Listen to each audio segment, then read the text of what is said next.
Opes, je peux devenir plus fort. Ouais, avec ta grille de talent, hein. Non, pas ma grille talent. Je te dis que je peux devenir encore plus fort. Ah oui, je vois de quoi tu parles, mais je peux te poser une question. Oui, tu peux me poser une question, mais c'est toi qui poses les questions maintenant. Tu peux devenir plus fort, mais j'espère que ça va pas te rendre plus con, hein.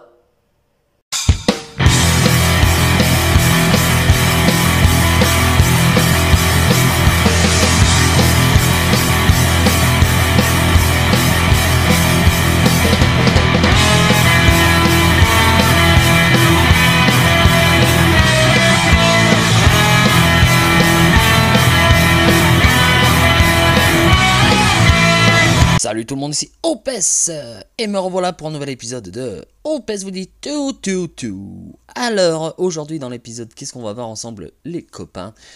On va voir en fait un sujet qui me tient à cœur, que j'ai quand même analysé puisqu'on m'a fait la remarque, hein. Certains m'ont fait la remarque de ça, donc j'ai voulu l'analyser et puis j'en ai une conclusion. Donc le sujet sera: peut-on avoir une team défense sans soigneur? Donc on va analyser ça ensemble. Est-ce que c'est possible ou pas?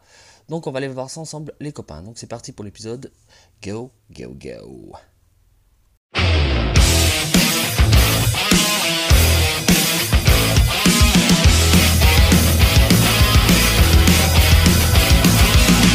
Alors, peut-on avoir une équipe sans défense, sans se faire sodomiser, puissance 50 000?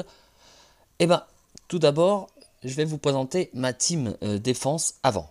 Donc, ma team défense d'avant, c'était ça. Donc, il y en a beaucoup qui me disaient qu'elle était trop défensive et que, en fait, la meilleure défensive était l'attaque. Bon, moi, j'étais un peu sceptique parce que j'ai fait quand même pas mal de RPG, de jeux RPG dans ma vie, et puis je me suis dit, avoir un soigneur, c'est toujours utile pour nous sauver quand même. Donc, avant, c'était ça. Donc là, vous voyez, c'est vrai qu'elle est quand même assez défensive. Pourquoi? Parce que il y a quand même que deux en fait, que deux héros qui vont attaquer. Donc j'ai deux snipers. Donc comme vous pouvez le voir, c'est Liana et puis Fenrir. Ensuite, j'ai deux soigneurs quand même. Donc il y a Kuchen Kuchen le violet, hein, ici, qui va soigner et en plus baisser la défense. Donc ça, moi je trouve ça vachement bien et c'est quand même intéressant. Ensuite, tu as Guenièvre qui va soigner, mais juste ces deux acolytes, un à côté de l'autre.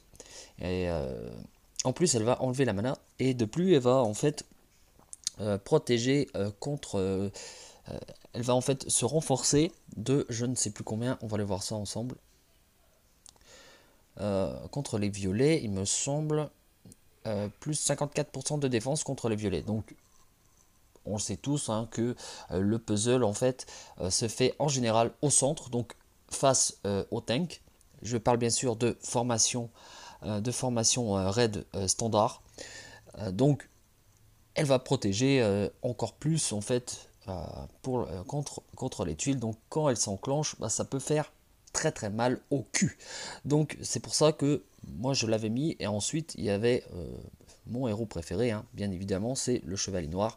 Et le chevalier noir, en fait, c'est lui qui va absorber en fait tous les chocs dès que sa CS est enclenchée. C'est lui qui va absorber tous les chocs sans que les autres se fassent frapper, et évidemment en comment dire, avec une chance de faire juste une égratignure, donc pas beaucoup de dégâts. Donc moi c'était ça. Donc après on m'a dit ta défense elle est trop défensive, machin. Je te conseille de faire autrement parce que tu as certains héros. Donc on va aller voir ça ensemble les copains. Donc en effet, maintenant ma team défense. Bon, c'est vrai que j'ai un deck de pay to win, hein, mais après on va aller voir ensemble qu'il y a d'autres héros aussi qui peuvent quand même bien gérer la chose, d'accord? Donc ma team défense, on va aller voir ça ensemble les copains, on va aller voir ça direct. Hop, magie, red. Donc ma team défense c'est ça. Alors, là vous voyez qu'il n'y a aucun soigneur. Et moi, je suis en inversé. Inversé, c'est vrai que c'est quand même casse-couille. D'accord? C'est plus chiant que certaines autres formations. Après, il y a des formations qui permettent en fait que certains héros, on ira voir ça ensemble après, hein. Donc il y a certaines formations qui permettent en fait, comment dire, de renvoyer en fait les dégâts, mais de façon, comment dire, en fait, chaque formation, tout dépend en fait, enfin, je reprends, hein, pour être plus clair, chaque formation choisie, en fait, tout dépend de vos héros. Ça, c'est un truc de fou. C'est analyse aussi. Parce que chaque formation ne va pas aller avec vos héros choisis. Donc ça, c'est un truc à faire très très attention et à analyser parce que j'ai fait des petites erreurs que je vais vous expliquer après. À ne pas faire. Donc voilà. Donc moi, là sur ma défense, donc vous voyez, j'ai pas de soigneur et j'ai quand même en fait des héros voilà, casse-couilles et qui attaquent tout le temps ou qui mettent en fait qui mettent des dégâts tous les tours. Par exemple, il y a Freya qui va Freya, ce qui est bien avec Freya, c'est Freya, elle va en fait déjà elle est rapide. Donc ça, moi je vous conseille quand même d'optimiser, de mettre des héros rapides dans votre défense, hein. C'est quand même beaucoup mieux que les lents. D'accord? Je parle défense raide, parce que en défense GDA ruée, bah, les lents deviennent quand même assez casse-couilles. Donc ça, c'est vraiment, franchement, des Vivica, par exemple, parce qu'elle est lente, hein, la Vivica en ruée, elle est vachement casse-couille. Aslar, c'est pareil, et tout ça, c'est des héros de la saison 1 que on a négligé maintenant à cause de la saison 2, 3 à 4, et surtout maintenant avec la 3-4. On les a négligés, on les a un peu oubliés, mais quand on les a sur le terrain en ruée, bah, on l'a dans le cul, hein, donc voilà. Donc revenons à nos moutons. Freya, ce qui est bien, c'est elle va mettre des sbires. Donc ça peut être casse-couille. Parce qu'en plus, elle est rapide, donc ça peut en rajouter tout le temps.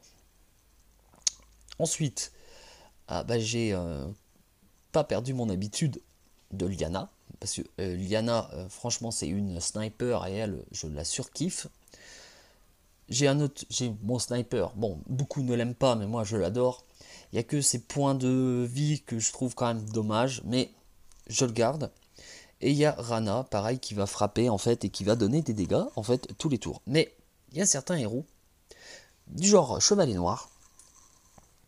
Et c'est pour ça que dans une team défense, si tu as certains héros, tu peux quand même te permettre à ne pas mettre de soigneur. Par exemple, donc il y a Chevalier Noir, donc c'est comme j'expliquais juste avant, Chevalier Noir va absorber en fait les attaques de tout le monde sans pouvoir en fait que ses acolytes se fassent attaquer. Donc voilà le pourquoi du comment que vous n'êtes pas obligé d'avoir un soigneur. Donc si vous avez Chevalier Noir ou d'autres héros, on va aller voir ça ensemble. Allez copains. Alors, terminé, nanana, abandonné, fake. Alors, là vous allez me dire, ouais mais il faut l'avoir Chevalier Noir. Oui, ça je suis entièrement d'accord avec vous. Mais supposons que vous n'avez pas de 5 étoiles, d'accord, et que vous avez eu quand même la chance d'avoir... il est où? Et ça c'est l'analyse que j'ai en fait, même pour les tournois raid, pour les tournois raid 3 étoiles, bah il y a Buizours. Parce que Buizours, c'est ça aussi en fait. En fait, Buizours, s'il est enclenché, bah, il pourra se faire que attaquer. Il y a Krampus aussi. Krampus, bon, il faut l'avoir aussi, hein, vous allez me dire. Hein, si je suis pas un pay to win, comment je vais faire? Eh ben moi, je sais pas. Donc, c'est ça le truc. Donc, moi, je vous conseille en fait d'analyser tout ça. Donc, il y a certains héros. Quand tu as un héros en fait qui absorbe toutes les attaques, il y a aussi la reine de cœur. Hein, la reine de cœur qui peut faire le job, mais par contre, ce qui est quand même dommage chez la reine de cœur, c'est que dès que en fait elle a pu en fait sa petite carte là, bah les autres peuvent se faire attaquer. Moi je m'en sers quasiment plus de la reine de cœur. Parfois en GDA, suivant les tanks d'en face, mais sinon, elle peut faire le job aussi. Ce qui peut faire le job aussi, ce qui peut faire le job et être vachement casse-couille, et là il y en a aussi de plus en plus de héros de ce genre. Quand vous avez par exemple que des 4 étoiles dans votre deck, ce qui peut être quand même assez sympa à mettre, c'est les renvois de dégâts. D'accord. Et il y a quand même pas mal de héros maintenant qui renvoient les dégâts, et qui peut être casse-couille, et pas forcément obligatoire d'avoir des soigneurs dans ce cas. Parce que moi je pense à, par exemple, attention, on va aller voir ça ensemble, modifier,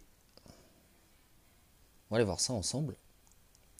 Alors moi il y a un héros que je kiffe grave, et c'est un héros de la saison 1, et si vous l'avez en fait, si vous l'avez, bah, moi je vous conseille de le monter, parce que c'est un héros très très utile, c'est un héros que tout le monde peut avoir, donc c'est Boril. Boril pour moi c'est un super héros de la saison 1, surtout avec son costume, puisqu'il renvoie en fait à tout le monde. Ensuite, ce qui peut être quand même assez casse-couille, alors, il faut aussi avoir la chance de l'avoir, mais j'ai trouvé que dans mes invocations à saison 4, il sortait quand même pas mal. Donc c'est Mac. Alors, il y en a beaucoup qui m'ont dit, franchement, écoute OPS, c'est quand même de la merde, ce héros. Mais je ne suis pas d'accord, parce que pourquoi? Parce que lui, il va renvoyer les dégâts, mais pas que. D'accord? Parce que c'est le lanceur et les alliés à proximité, donc c'est les deux qui sont à côté, d'accord, vont riposter avec 125% de dégâts, d'accord. Et le lanceur et les alliés à proximité, par contre, ils vont recevoir plus 25% d'attaque pour 4 tours. D'accord. Donc ça, je trouve ça intéressant, parce que jusqu'ici, les riposteurs n'augmentaient pas l'attaque. Donc ça peut être très très intéressant. Et de plus, si vous avez encore un autre... Ah, c'est pas dans les rouges. On va aller voir ça ensemble. C'est ici. Et encore, si vous avez Cyprien. Donc Cyprien, c'est pareil. Il renvoie également les attaques. Donc ça peut être vachement casse-couille. Parce que là, comme vous voyez, le lanceur et les alliés à proximité reçoivent plus 90% d'attaque qu'ils reçoivent pendant 5 tours. Donc cela combiné ensemble, ça peut faire quand même du dégât. Donc passons à autre chose maintenant, les copains.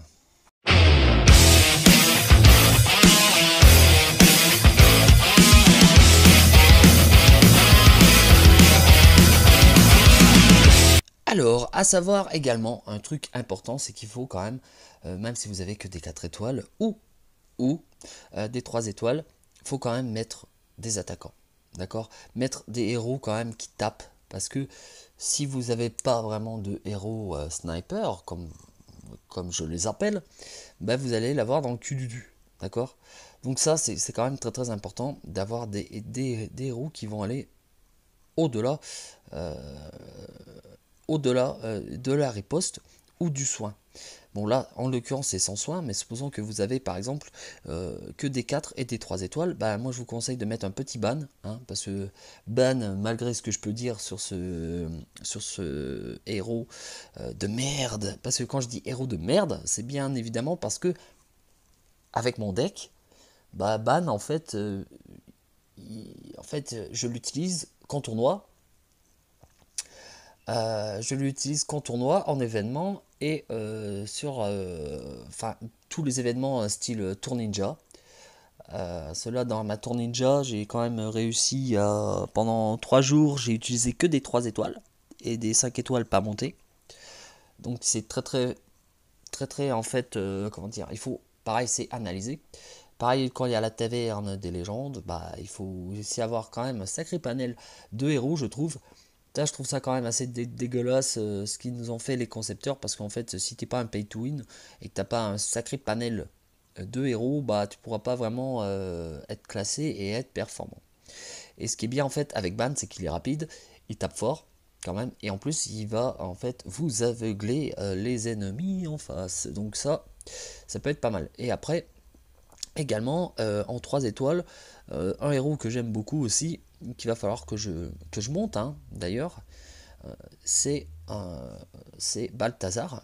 Balthazar, pour moi, est un super 3 étoiles de la saison 1 et je vous conseille de le monter. Je vous conseille parce que déjà, il est rapide et c'est très très important d'avoir des héros rapides dans votre team.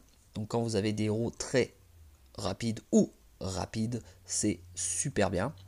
Donc lui en plus, il inflige 300% de dégâts à la cible et là en fait en plus vous voyez qu'il est que à compétence 1. Donc ça c'est très très bien. Donc je vous conseille ça. C'est super important dans une team d'analyser en fait tout ce que tu mets. Ce qui est bien aussi à avoir, c'est un héros qui va enlever la défense, d'accord. Même dans une équipe défense, ça peut quand même vous sauver le cul d'avoir des héros qui va vous enlever des défenses. Donc voilà. Donc passons à autre chose maintenant, les copains.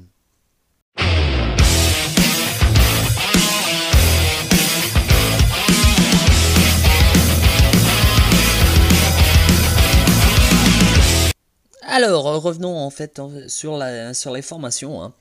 Ça, j'en ai pas trop parlé, mais c'est quand même très très important en fait de savoir que suivant les héros que vous avez, vous ne pouvez pas prendre n'importe quelle formation. D'accord. Donc il y a là ici, il y a la standard que tout le monde connaît. D'accord. Moi j'ai opté pour l'inverser parce que j'ai eu quand même pas mal de discussions avec d'autres joueurs qui ont testé ma défense, etc. Et ils m'ont en fait conseillé de faire comme cela. Et c'est vrai que ça marche plutôt pas mal.